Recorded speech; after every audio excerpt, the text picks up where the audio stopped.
Today has been very stressful.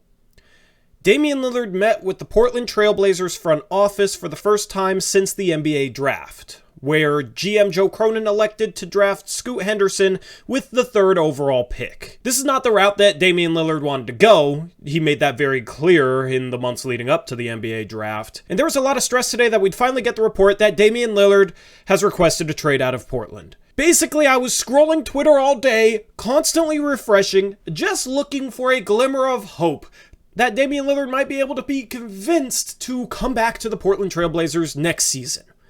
And we got a glimmer of hope. And while I was recording this video, this tweet also dropped, which is interesting. I mean, it's good news. It's just, I don't know how much stock to put in it. And although it's a very slight and maybe completely meaningless glimmer of hope, we got one, as there was a report today from Sam Amick that said that Damian Lillard's dream scenario in Portland is for them to re-sign Jeremy Grant and sign Draymond Green. Now, of course, this is the same Sam Amick that said earlier in the day that the Miami Heat were the favorite for Damian Lillard and he had interest in going there, so take it all with a grain of salt. But it's no secret that Damian Lillard is fond of Draymond Green. And the messaging from the Blazers front office since the NBA draft has been that they are still interested in building a win-now team around Dame and are hopeful that they can pull off some moves in free agency. If that's true, I think Draymond Green is plan A. Draymond Green had a player option for next year worth $27.6 million that he opted out of.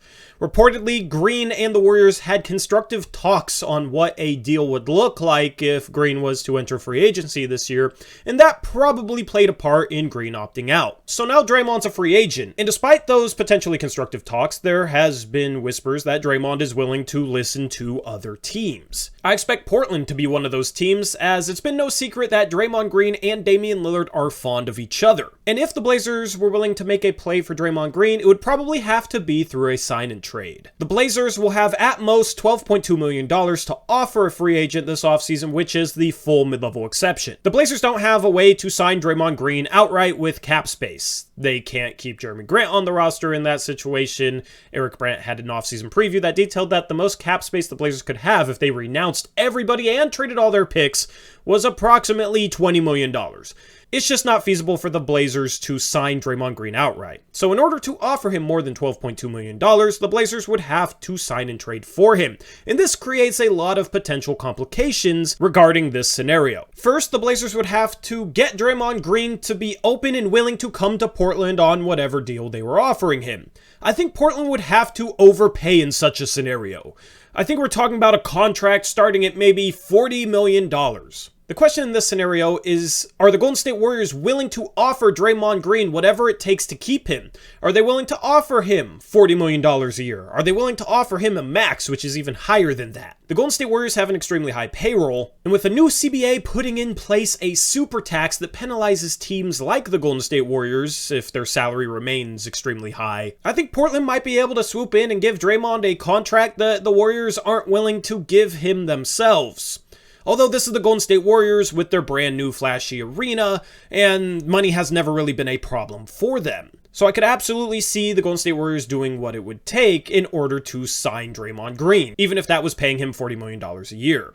He's been there for all their championships. He's been there with Steph. He's been a key part of the foundation of a dynasty, and teams just don't let guys walk like that. And that's why this new CBA is interesting, because it kind of changes the calculations for teams, and it'll be intriguing to see if it changes the calculations for the Golden State Warriors. As far as Portland's pitch to Draymond goes, they may have the biggest contract on the table, and they can also pitch him upon playing with Damian Lillard. They can also try to motivate Draymond to prove that he's not just a system player that's only good because he's a Golden State Warrior. He can go and have a major impact on another team and help them have playoff success. Draymond Green would make a ton of sense for the Portland Trail Blazers, a team that needs defensive help, that's been one of the worst defenses in the league, and kind of needs a guy with an edge to him. Draymond would still have phenomenal guard play around him, and he could set the table for Damian Lillard, Shaedon Sharpe, and Scoot Henderson. And I think if there is a team that could steal Draymond from the Golden State Warriors, it would be the Portland Trail Blazers. I think Portland could put forth a pretty good pitch. But there is a very interesting wrinkle in this saga regarding Gary Payton II. If you're not familiar with the GP2 scenario that played out in the past year, he won the championship with the Golden State Warriors in 2022. Then Portland signed him in free agency. He was injured. Portland had him get surgery. There was a lot of drama about Gary Payton not really being interested in playing, and there was a lot of drama that, he never wanted to leave the Golden State Warriors in the first place. He just wanted the bag that Portland could offer him.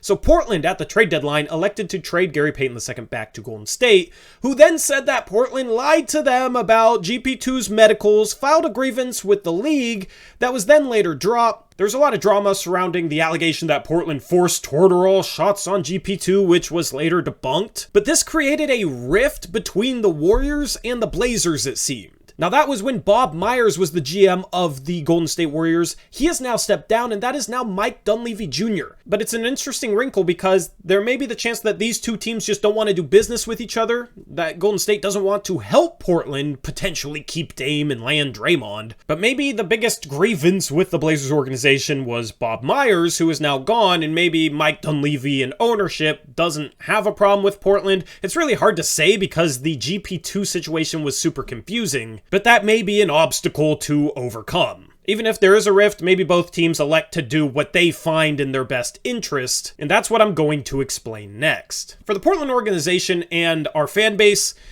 if we want to keep Damian Lillard, we want Draymond Green at this point. Dame wants Draymond Green. I think getting Draymond Green would keep Dame in Portland, and it makes no sense to go after Draymond Green unless Dame stays in Portland. So the meeting that happened today regarding Dame and the Blazers front office, I think, was probably a scenario where Joe Cronin was trying to convince Dame that his vision for the team, that included drafting Scoot Henderson and maybe making a play like this, was better than some other hypothetical trades. I know a lot of Blazer fans don't think there was good trades on the table for the number 3 overall pick, but I don't think that's the case. You do not have to believe me whatsoever. Take this with as many grains of salt as you want, but I truly think there was a legitimate chance that if Portland was interested, they could have swapped the 3rd pick and Anthony Simons for Jaylen Brown.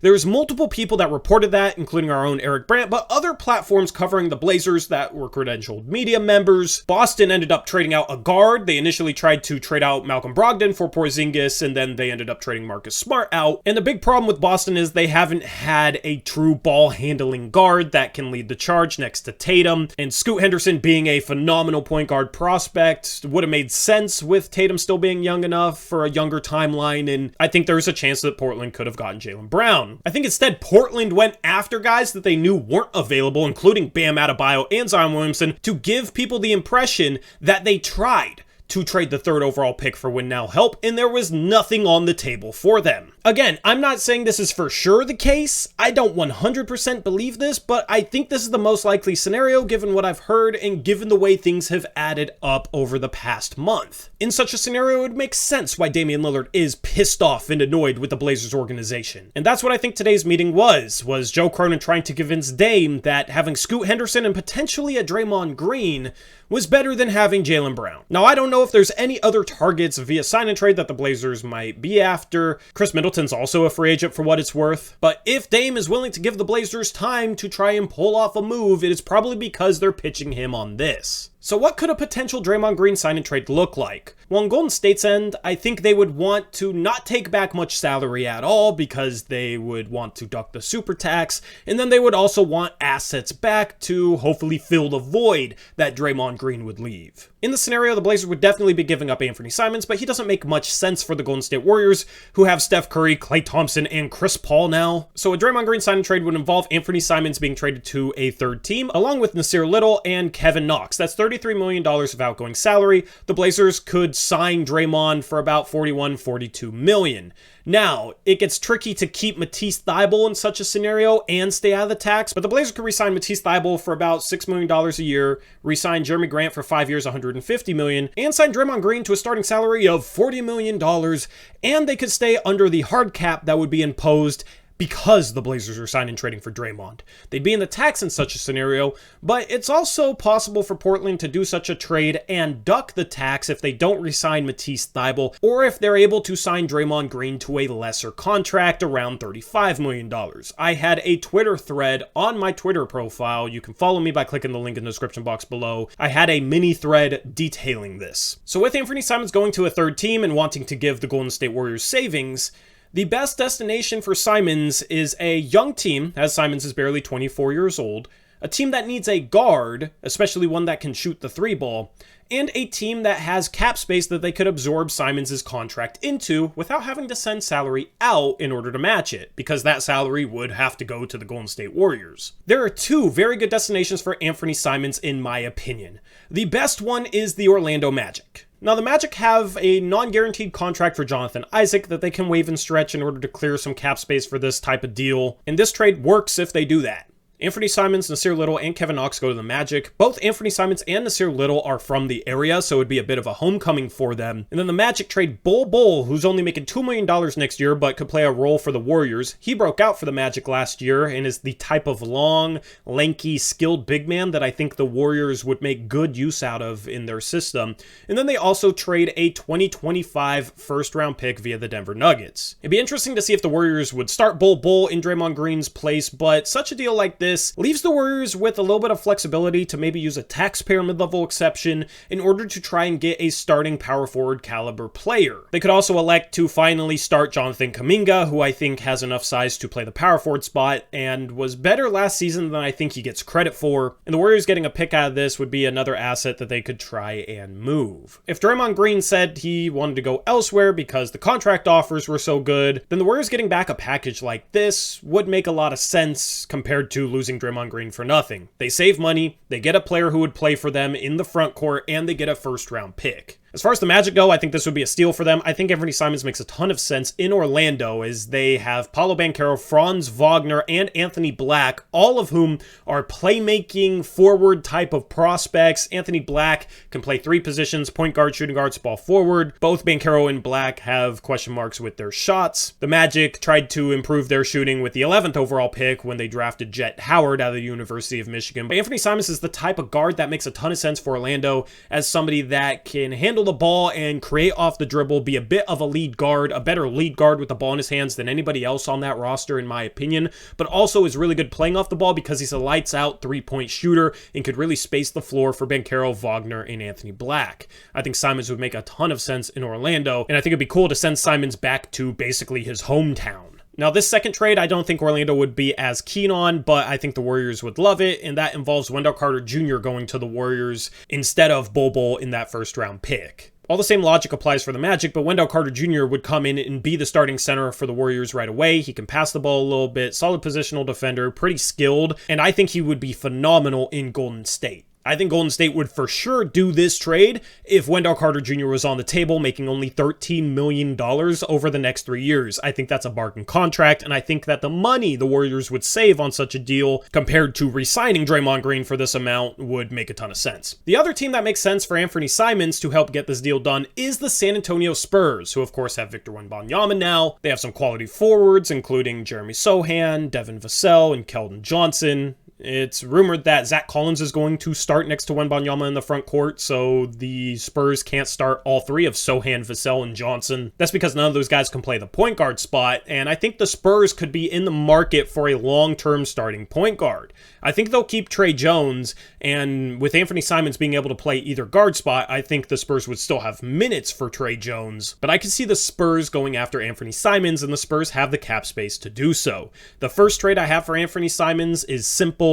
The Spurs trade a first-round pick via the Toronto Raptors to the Warriors for Simons, Little, and Knox, taking on all their salary, and then Portland gives up a second in this deal. Now, if things were tough for the Blazers and no teams wanted to give up any assets for Simons, but were willing to take on his salary into cap space, then maybe Portland in such a deal would be giving up a future first to Golden State instead of, say, the Spurs. But the Warriors would basically be saving $40 million of salary and like $100 million in tax payments. That's just a rough guess because it would be substantial. But they also get back a first-round pick that they could use to try and replace Draymond as well. The second trade, I actually asked for a Spurs fan's input, and he said he was willing to do this deal, and it involves Devin Vassell and a first-round pick going to the Golden State Warriors. Devin Vassell making only $5 million. The Warriors still save a bunch of money, as is the theme in all these trade ideas, and get a first-round pick from San Antonio. Maybe that first-round pick would have to come from the Blazers, but given the fact that Sohan and Keldon Johnson are there at the forward spots, and Zach Collins is rumored to be the starter next year at the center spot next to Victor Wembanyama at the 4, it could make sense for the Spurs to trade out Vassell sell who I think would be the guy coming off the bench in such a scenario for a guy who would start in Anthony Simons and a guy who would space the floor for Sohan, Wemby, and Keldon Johnson. Now, a ton of things would have to go right in order for Portland to pull off such a trade. I don't think it's likely that Portland is able to land Draymond Green, but I think there's enough logic there for the Golden State Warriors and the Portland Trailblazers and the types of teams that would need to trade for Anthony Simons for Joe Cronin to at least think about this and make this a priority to try and get done in free agency. But I could definitely see the Warriors saying, we're just going to keep Draymond Green and try and win another championship because we've won so many with him. We're willing to pay whatever it takes to keep him on board. I could see the Warriors trying to shed salary, otherwise maybe flipping Chris Paul again for something or cutting him even. Or I could see it being a scenario where Golden State just won't do business with Portland. There's a lot of things that could interrupt such a deal. But if Portland is serious about trying to keep Damian Lillard, I think that they'll go after Draymond Green, and I think he could be a possibility for them. It would be very interesting to see a starting lineup of Dame, Shaedon Sharpe, Jeremy Grant, Draymond Green, and Yusuf Nurkic, and then have Scoot Henderson off the bench playing 30 minutes a game. Maybe you would start Scoot Henderson instead of Shaedon Sharpe there, but defensively that lineup should be better, and it has a ton of offensive upside with both Scoot and Sharpe over the next couple of years. I think Chris Murray would be the backup power forward in such a scenario, and the Blazers would either re-sign Matisse Thybulle or try and find a backup small forward on a cheaper price tag, and then the backup center spot would probably be Drew Eubanks, I guess. But with Draymond Green, maybe that's not the worst thing in the world. There would be questions, though, as to how the Blazers would fill those final two bench spots. Anyway, that's a wrap for this video. Let me know what you think of this rumor. We're going to talk about this more tonight live on our second channel, going live around 9:45 p.m. That second channel is called Blazers Uprise Live, and there's a link in the description box below if you guys want to click on that and go subscribe so you can interact with us live, ask us questions about this scenario, and get Eric's thoughts. Anyway, hopefully this type of thing is possible because I truly, truly want Damian Lillard to stay in Portland. I do not want him to leave, and that is what I'm worried about right now. So anyway, leave a like. We're out of here. Until next time, as always, peace out. Go Blazers.